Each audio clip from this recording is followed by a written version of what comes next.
जय जगन्नाथ मो ओडिया चैनल को आपण को स्वागत। प्रत्येक ठाकुर घरे शंख रही थाए। शंख बिना पूजा कार्य करा जाए नहीं।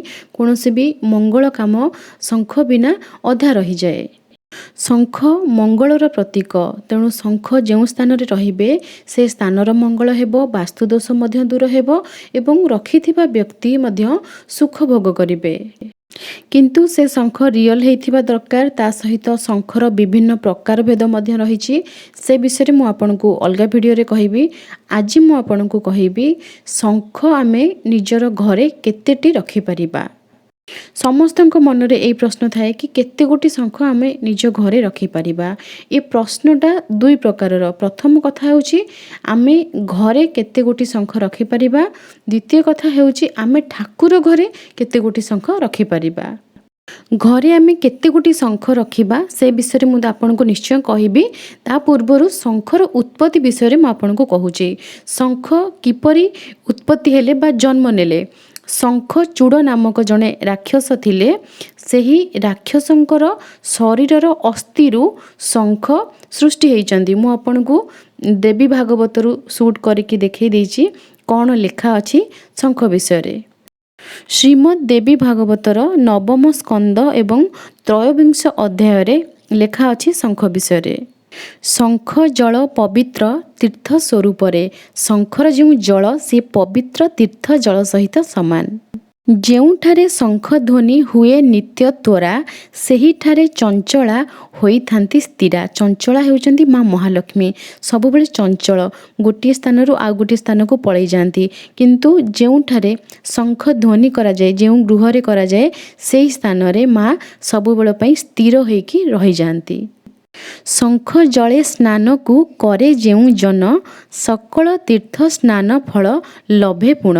समस्त तीर्थ जलरे स्नान कले जो फल मिली थाए सेही समान फल आमको मिली थाए जदि आमे शंख भितर थिबा जलरे स्नान करि थाए।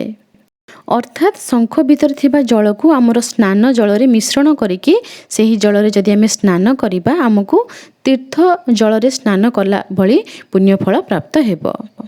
शंखरे शंखधरंकर सदा बास। जही शंख थाएटी तही पीतबास। पीतबास हेउछंती भगवान विष्णु। जेउठी शंख रही थाए सेठारे भगवान विष्णु मध्य रही थांती। ठाकुर घरे पूजा करिबा समय रे आमे जो शंख फुंकुचे बा बजाउचे ताको आमे ध्वनि शंख कहि थाए। ध्वनि शंख आपण ठाकुर घरे गोटिए ही रखि परिबे। शास्त्रीय मान्यता अनुसार ठाकुर घरे बा पूजा घरे ध्वनि शंख दुईटी रुहे नाही। दुईटी रहिले कलह होइथाए। शंख तीन प्रकारर। गोटिए हेउची वामवर्ती, गोटिए दक्षिणवर्ती एवं आउ गोटिए हेउची मध्यवर्ती। प्रथमरु मु आपनको जो वीडियो देखैथिली गोल शंखटी देखैथिली सी हेउची मध्यवर्ती शंख। गोटिए शंख अछि जोंतरे आमे जल भरिकी ठाकुरंक सामने रखे, जेमति कि गोपालंक सामने रखा हिची। सेही शंख को दक्षिणावर्ती शंख कुहा जाए।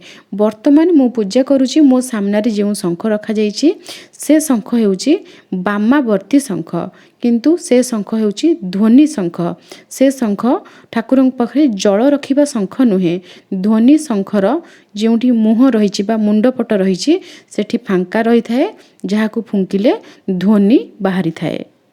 ठाकुरंक पाखरे जल रखिबा पई गोटिए जल शंख मध्य आपण रखि परिबे, जहां वामवर्ती हेले चलिबो, दक्षिणावर्ती हेले मध्य चलिबो। आम ठाकुर घरे दुईटी शंख अछंती। गोटिए ध्वनि शंख, अन्यटी दक्षिणावर्ती शंख जोंथिरे जल रही थाए ठाकुरंक पाखरे। बहुत लोक कहते कि तांको पाखरे अधिक शंख अच्छी, तो से शंख को से कौन करेंगे? से शंख को मध्य आपण घरे रखि पारिबे, कौनसी असुविधा नाही। काहेकि मु एक कथा कहूची ना, आम घरे आमे तुलसी चौरा रखीचे, माँ वृंदावती स्वरूप भाव में पूजा करुचे। किंतु फूल कुंडरे आमे बहुत गुड़े तुलसी गछ लगेचे, कहीं पूजार आवश्यक। तो सबुतक तुलसी गछ आमे रखी पारुचे आम घरे, किंतु स्थापना करिकी आमे गोटिए तुलसी गछ रखीचे, जहाँ को आमे माँ वृंदावती स्वरूप भाव में पूजा करुचे। सेमिति शंख आमे घरे बहुत रखी पारिबा, किंतु स्थापना करिकी ठाकुर घरे आमे गोटिए ध्वनि शंख रखी पारिबा एवं अन्यटी दक्षिणावर्ती शंख आमे रखी पारिबा। ଠାକୁରଙ୍କର ସ୍ନାନ ନିମନ୍ତେ ମଧ୍ୟ ଆପଣ ଗୋଟିଏ ଶଙ୍ଖ ରଖିପାରିବେ। ମୁଁ କିନ୍ତୁ ଯେଉଁ ଦକ୍ଷିଣାବର୍ତ୍ତୀ ଶଙ୍ଖ ରଖିଛି ସେହି ଶଙ୍ଖରେ ହିଁ ଗୋପାଳଙ୍କୁ ମୋର ସ୍ନାନ କରେଇ ଦିଏ। ଯଦି ଆପଣ ଚାହିଁବେ ଅଲଗା ଗୋଟିଏ ଶଙ୍ଖ ରଖିପାରିବେ, ସେଥିରେ କୌଣସି ବାରଣ ନାହିଁ। ସେ ଶଙ୍ଖକୁ ଆପଣ ଅଲଗା ସ୍ଥାନରେ ରଖିବେ, କିନ୍ତୁ ସେ ଶଙ୍ଖ ସ୍ଥାପନ କରାଯିବେ ନାହିଁ। କେବଳ ପଞ୍ଚାମୃତ ଛିଞ୍ଚିକି ସେ ଶଙ୍ଖକୁ ଆପଣ ଠାକୁରଙ୍କର ସ୍ନାନ ନିମନ୍ତେ ବ୍ୟବହାର କରିପାରିବେ। ଯଦି ଆପଣ ଚାହିଁବେ ନିଜ ଘରେ ଯେତେ ସବୁ ରୁମ୍ ରହିଛି ସବୁ ରୁମ୍ରେ ଆପଣ ଶଙ୍ଖ ରଖିପାରିବେ, କିଛି ପ୍ରୋବ୍ଲେମ୍ ନାହିଁ। ସେଥିରେ ରଖାଯାଏ ସେମିତି, କିନ୍ତୁ ଆପଣ କୌଣସି କୋଣରେ ରଖିବେ ନାହିଁ। ଶଙ୍ଖ କୌଣସି କୋଣରେ ରୁହେ ନାହିଁ, ଦିଗରେ ରୁହେ, କିନ୍ତୁ ପଶ୍ଚିମ ଦିଗରେ ରୁହେ ନାହିଁ। ଦକ୍ଷିଣ ଦିଗରେ ଶଙ୍ଖ ରଖିବା ସବୁଠାରୁ ଭଲ ବୋଲି କୁହାଯାଏ। ଦକ୍ଷିଣ ଦିଗ ହେଉଛି କୁବେରଙ୍କର ଦିଗ, ଧନର ଦିଗ। ତେଣୁ ଯଦି ଆମେ ଶଙ୍ଖକୁ ନେଇକି ଦକ୍ଷିଣ ଦିଗରେ ରଖିବା, କିନ୍ତୁ ସେଥିରେ ବି ବହୁତ ନିୟମ ଅଛି। ଶଙ୍ଖ ଭିତରେ ଆପଣ ଅରୁଆ ଚାଉଳ ଫୁଲ୍ କରିକି ରଖିବେ, ଖାଲି ରଖିବେ ନାହିଁ। ଅରୁଆ ଚାଉଳ ଏବଂ କଉଡ଼ି ଗୋଟିଏ ରଖିପାରିବେ। ସେଥିରେ ଲକ୍ଷ୍ମୀ ସ୍ଥିର ହୋଇକି ରହିବେ। ଯେଉଁଠି ଆପଣଙ୍କର ରହୁଛି ସୁନା ଗହଣା ଟଙ୍କା ଇତ୍ୟାଦି ରଖୁଛନ୍ତି, ସେହି ସ୍ଥାନରେ ଆପଣ ରଖିପାରିବେ ଦକ୍ଷିଣାବର୍ତ୍ତୀ ଶଙ୍ଖଙ୍କୁ, କିନ୍ତୁ ତାଙ୍କ ଭିତରେ ଅରୁଆ ଚାଉଳ ଏବଂ କଉଡ଼ି ଫୁଲ୍ କରିକି ଆପଣ ରଖିବେ। ଯଦି ଆପଣ ସେମିତି ରଖିବାକୁ ନ ଚାହୁଁଛନ୍ତି ତାହେଲେ ଉତ୍ତର ଦିଗରେ ଆପଣ ରଖିପାରିବେ। ଉତ୍ତର ଦିଗରେ ଯେକୌଣସି କାନ୍ଥ ଆପଣଙ୍କର ଅଛି, ସେଠି ଆପଣ ୱାଲ୍ ସେଲ୍ଫ କିମ୍ବା କୌଣସି ଟେବୁଲ୍ ଏସବୁ ରଖିଛନ୍ତି, ତାରି ଉପରେ ଆପଣ ସିମ୍ପଲ୍ ରଖିପାରିବେ। କିନ୍ତୁ ଉତ୍ତର ଦିଗ ହେଉଛି ଜଳ ଦିଗ। ଶଙ୍ଖ ଭିତରେ ଆପଣ ଜଳ ଫୁଲ୍ କରିକି ରଖିବେ। ଶଙ୍ଖର ପେଟ କେବେ ବି ଖାଲି ରହିବ ନାହିଁ। ପୂର୍ବ ଦିଗକୁ ମଧ୍ୟ ଆପଣ ଶଙ୍ଖ ରଖିପାରିବେ। ପୂର୍ବ ଦିଗରେ ଯଦି ଆପଣ କୌଣସି ଟେବୁଲ୍ ଉପରେ କିମ୍ବା ସେଲ୍ଫ ଅଛି ତାରି ଉପରେ ରଖିବାକୁ ଚାହୁଁଛନ୍ତି ତାହେଲେ ରଖିପାରିବେ। ତା ଭିତରେ ମଧ୍ୟ ଆପଣ ଜଳ ରଖିପାରିବେ, ଅକ୍ଷତ ରଖିପାରିବେ, ନଚେତ୍ ଫୁଲ ଗୋଟିଏ ରଖିପାରିବେ, କିନ୍ତୁ ପେଟ କୌଣସି ପ୍ରକାରରେ ଆପଣ ଖାଲି ରଖିବେ ନାହିଁ। ଠାକୁର ଘରେ ଯେଉଁ ଦକ୍ଷିଣାବର୍ତ୍ତୀ ଶଙ୍ଖ ରୁହନ୍ତି, ତା ଭିତରେ ଆମେ ଜଳ ଏବଂ ତୁଳସୀ ରଖିକି ନାରାୟଣଙ୍କର ସମସ୍ତ ଅବତାରଙ୍କ ପାଖରେ ରଖିଥାଏ। ଠାକୁରଙ୍କ ସାମ୍ନାରେ ରଖାଯାଇଥାଏ, ଯାହା ମୁଁ ଆପଣଙ୍କୁ ଭିଡ଼ିଓରେ ଦେଖାଇ ଦେଇଛି।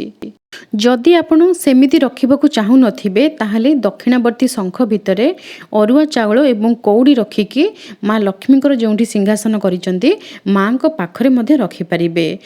ଶଙ୍ଖ ହେଉଛନ୍ତି ମାଙ୍କର ସହୋଦର ବୋଲି କୁହାଯାଏ, ମାଙ୍କର ଭାଇ ବୋଲି କୁହାଯାଏ ଶଙ୍ଖଙ୍କୁ।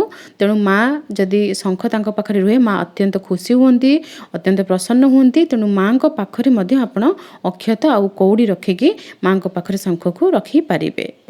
ଅରିଜିନାଲ ଶଙ୍ଖ ଆପଣ କିପରି ଚିହ୍ନିବେ ଏବଂ ଶଙ୍ଖକୁ ନେଇକି ଆହୁରି କେତେକ ନିୟମ ମଧ୍ୟ ରହିଛି, ତା ଉପରେ ମୁଁ କାଲି ଭିଡ଼ିଓ ସେୟାର କରିବି। ଆପଣଙ୍କର ଆଉ ଯଦି କିଛି ପ୍ରଶ୍ନ ଅଛି ଶଙ୍ଖକୁ ନେଇକି ତାହେଲେ କମେଣ୍ଟ ବକ୍ସରେ ନିଶ୍ଚୟ ଲେଖିବେ। ଭଗବାନ ବିଷ୍ଣୁ ନିଜ ହାତରେ ସବୁବେଳେ ଶଙ୍ଖକୁ ଧାରଣ କରିଥାନ୍ତି। ତାଙ୍କର ଅତ୍ୟନ୍ତ ପ୍ରିୟ ଶଙ୍ଖ। କାହିଁକି ତାଙ୍କର ଅତ୍ୟନ୍ତ ପ୍ରିୟ ଶଙ୍ଖ ସେ ବିଷୟରେ ଯଦି ଜାଣିବାକୁ ଚାହୁଁଛନ୍ତି ତାହା ମଧ୍ୟ କମେଣ୍ଟରେ ଲେଖିବେ। ସେଥିପାଇଁ ମୁଁ ସେପାରେଟ୍ ଭିଡ଼ିଓ ସେୟାର କରିଦେବି। ଓଡ଼ିଆ ଘରର ଚାଲିଚଳଣି, ଓଡ଼ିଆ ଘରେ ପାଳନ କରାଯାଉଥିବା ଓଷାବ୍ରତ ଏବଂ ପର୍ବପର୍ବାଣି, ଠାକୁରଙ୍କର ପୂଜା, ଠାକୁରଙ୍କ ପାଇଁ ପ୍ରସାଦ ତିଆରି କରିବା, ଏ ସମସ୍ତ ଟପିକକୁ ନେଇକି ମୁଁ ଭିଡ଼ିଓ ସେୟାର କରେ। ଯଦି ଆପଣଙ୍କୁ ଏ ଭିଡ଼ିଓ ସବୁ ଭଲ ଲାଗୁଛି ନିଶ୍ଚୟ ଚ୍ୟାନେଲକୁ ସବସ୍କ୍ରାଇବ୍ କରିବେ। ଆପଣ ମୋତେ ଇନଷ୍ଟାଗ୍ରାମରେ ମଧ୍ୟ ଜଏନ୍ କରିପାରିବେ। ମୋର ଇନଷ୍ଟାଗ୍ରାମ ଆଇଡ଼ି ମୋ ଓଡ଼ିଆ 84। ମୋର ସେକେଣ୍ଡ ଚ୍ୟାନେଲର ନାଁ ଆନି ଆଣ୍ଡ ଅନ୍ସ। ସେ ଚ୍ୟାନେଲରେ ମୁଁ ସବୁ ଟପିକ୍ରେ ଭିଡ଼ିଓ ସେୟାର କରେ। ଛୋଟ ପିଲାମାନଙ୍କର ଯତ୍ନ, ତାଙ୍କର ପାଠପଢ଼ା, ଖାଦ୍ୟପେୟ, ବଡ଼ମାନଙ୍କ ପାଇଁ କ'ଣ ରୋଷେଇ କରିବେ, ନିଜ ପରିବାର ସଦସ୍ୟମାନଙ୍କର ଯତ୍ନ କିପରି ନେବେ, ତା ସହିତ କିଛି ଅଳିଆ ଜିନିଷ ଯାହାକୁ ଆମେ ଅଦରକାରୀ ଭାବରେ ଫୋପାଡ଼ି ଦେଇଥାଏ, ସେହି ଜିନିଷରୁ କିଛି ନୂଆ ଜିନିଷ ତିଆରି କରିକି ମଧ୍ୟ ତାର ଭିଡ଼ିଓ ସେ ଚ୍ୟାନେଲରେ ସେୟାର କରେ।